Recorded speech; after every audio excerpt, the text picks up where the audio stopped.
How's it going, guys? Today I'm going to be featuring the Louisiana, the new legendary tier hybrid American battleship. The Louisiana. Man, this thing is honestly kind of cracked if you can actually figure out how to drop the torpedoes. I mean, you don't even need to use the new hybrid commander that you can get out of the calendar.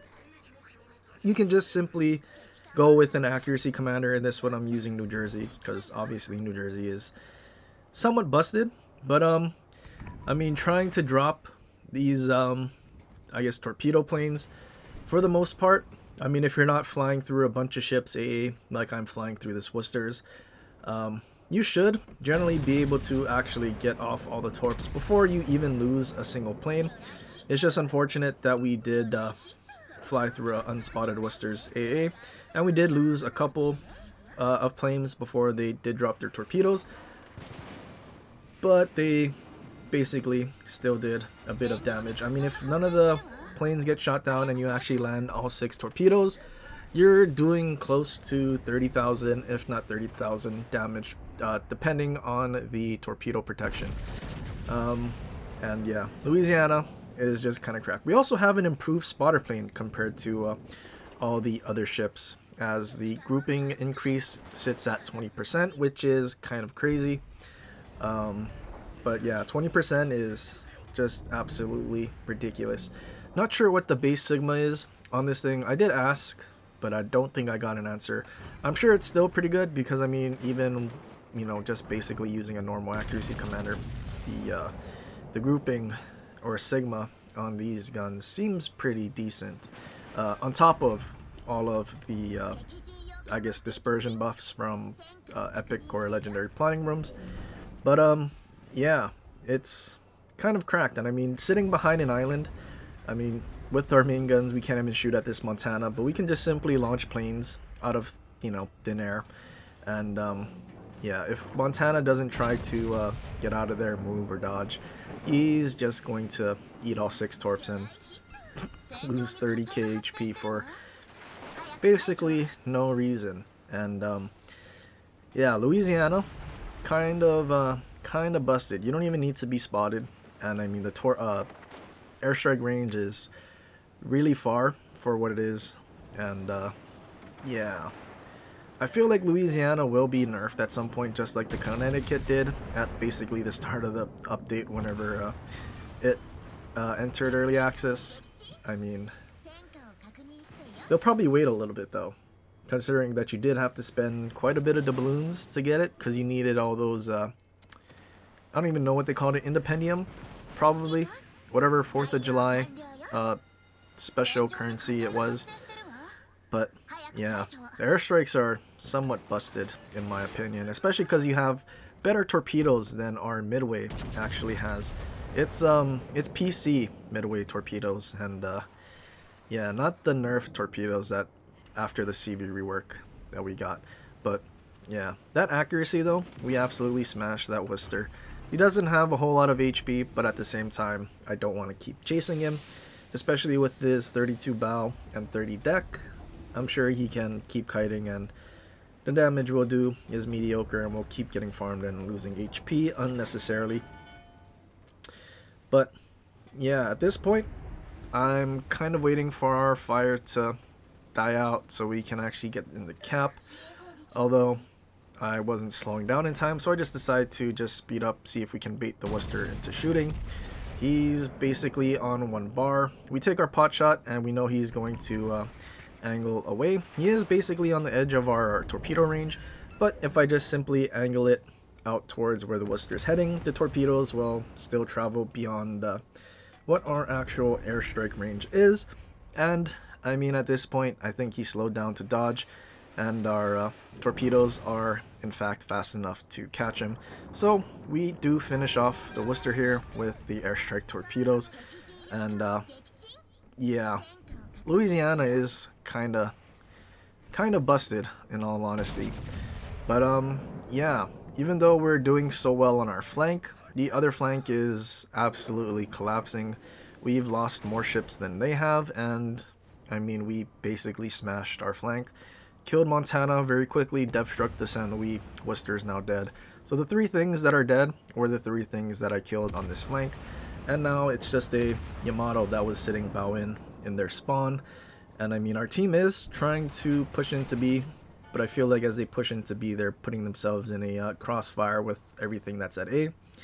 And yeah, considering the Yamato is there in spawn and there's a lot of ships at A, that's a nasty crossfire, and our ships that's in B are getting absolutely ruined. That battleship was pretty much full HP just a little while ago, and now he's on a sliver.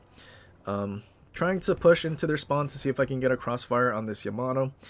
Yamato is trying to turn, but I don't think he's actually going to full turn, and it also looks like he's trying to slow down, but also turn back into the ships at B. So that's why I waited so long to actually launch those, and I tried to launch it from the side that I think he'll be turning more broadside to. And it is looking kind of good, although I think I underled these. I don't actually remember. But yeah, he does speed up and actually does start turning, but yeah, we still aren't able to finish him off because the torps did hit his stern where there is no torpedo protection. Enemies still have a destroyer. All 4 things that have died we have killed, and our team is still dying very quickly. When we shoot, we do get spotted, so we do know whatever ship was furthest south at A was spotting us, but we do go and spot it quickly. So I think he is somewhere between those 2 islands just off to the left of the screen, and then went into cover. And yep, there is the enemy Yamato that was spotting us for a little bit.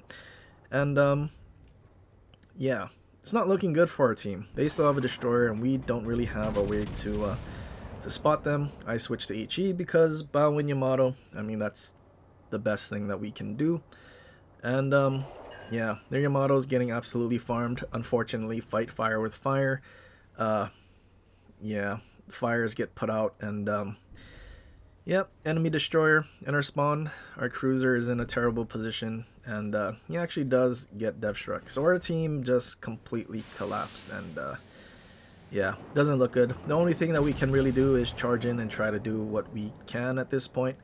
But we will at least finish off this match with a Kraken, to say the least. But yeah, all 5 things that are dead I had to kill. And yeah, our whole team is dead, which is kind of unfortunate. Yamato, I mean, this Yamato was basically at the back of the map the whole time, and I'm sure he had a crossfire and everything that tried to push into C. Friendly teammate that was alive detonates, of all things. But yeah, I think in hindsight, if I really wanted to, I could have just bowed and reversed away at this point and then just kept farming ships. But I decided to just keep pushing in because, well, why not at this point? Because I don't really think that we're going to be able to win, considering they still have a destroyer and not really any way to find him. Unless he absolutely throws, which we can't assume. So we need to be aggressive and hopefully finish them off. But then the problem is they had so many ships in our spawn at A that they're basically off to the right, and if I stay angled to this Yamato, I will basically be broadside to them. And yeah, it's quite unfortunate that our team basically did nothing. But yeah, trying to set fires on this Yamato because he is bow in. I mean, this is the best thing we can do. He gets 10k off of our bow. We're also out of heals, so whatever HP we have remaining is what we can do. And yeah, unfortunately our fire chance is not the best. I mean, we do have a decent fire chance, but RNG just didn't want to work with me. Shells coming over the island next to B encaps our turret, unfortunately, and then yeah, Citadel through the bow. So if losing our turret wasn't enough, or well, rather it being incapacitated wasn't enough, yeah, we also get Citadel through the bow to add insult to injury. Trying to drop an airstrike on this Yamato before I die, hoping to get some decent damage in, but I believe he speeds up, so our torps, nope, I lied, he slowed down and turned in, and our torps completely missed. But yeah, that unfortunately puts an end to our match. 5 kills, 5 things on the enemy team that died. Yeah, just another day in Legends, I guess. 2K loss, tragic to say the least. Yeah, but Louisiana though, still cracked. I think right now it is actually the highest average damage among all of my legendary tier battleships, even higher than Colombo, which is kind of crazy to think about considering how busted Colombo is. Uh, and then Louisiana just tops it because, I mean, every minute you get a free 30k drop if you can line it up properly. But, yeah, and there's no reason to ever use the hybrid guy from the calendar. Just use your accuracy commander because, I mean, your planes can even drop a legendary tier CV without losing a plane. So, I mean, if CVs can't shoot down a single one of your airstrikes without actually increasing the airstrike's HP, then there's really no reason to ever use the hybrid guy. Just stick with your basic accuracy commander and you'll do just fine. But, yeah, New Jersey, I think it always will be my go-to accuracy commander for the American battleships, even more so than Colorado. I mean, Colorado's gimmick is nice, but the Citadel damage is just ridiculous. But anyway, hopefully y'all enjoyed this video. I hope you guys did. If you did, leave a like and subscribe for more and share it with your friends. Or leave a comment down below on other ships you want to see in the future. But till next time, aloha.